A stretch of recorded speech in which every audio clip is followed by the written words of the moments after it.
Ça relance un petit peu la vie et puis on essaie de passer à autre chose sans oublier bien sûr tout ce qui s'est passé. Dans la nuit du 31 décembre au 1er janvier, l'incendie du bar Le Constellation à Crans-Montana en Suisse faisait 40 morts et 116 blessés. Un mois après, la station suisse accueille une Coupe du Monde de ski alpin, hommes et femmes. L'occasion pour les habitants et pour les touristes de retrouver un tant soit peu le goût de la fête. C'est la vie, il faut regarder de l'avant.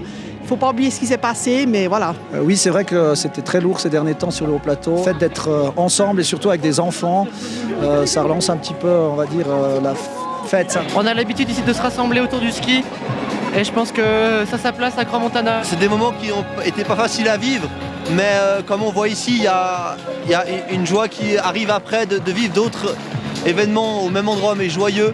Et à mon avis, il faut réussir à passer par-dessus tout en gardant une mémoire de ça, mais en étant joyeux, et c'est ce qu'on voit ici en fait. C'est très important quand on voit tous ces enfants, tous ces jeunes-là qui ont le plaisir, qui ont le sourire, qui ont aussi le droit de pouvoir se réjouir pour une compétition sportive.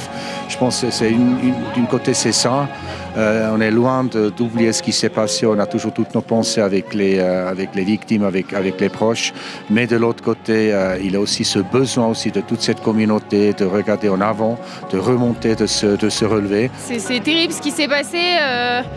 Avec autant de jeunes et tout ça, c'est vrai que c'est dramatique. Après, on est là aussi pour la Coupe du Monde, pour le ski, et je pense que le sport, c'est un beau moyen, peut-être pour repartir et puis regarder devant, même si ça enlève rien et que ça ramène pas tous ceux qui sont partis. Avant la descente d'âme ce vendredi matin et une minute de silence particulièrement émouvante, le speaker a pris la parole dans la raquette d'arrivée en s'adressant notamment aux plus jeunes. C'est pour vous que nous avons maintenu cet événement, pour ne pas briser vos rêves.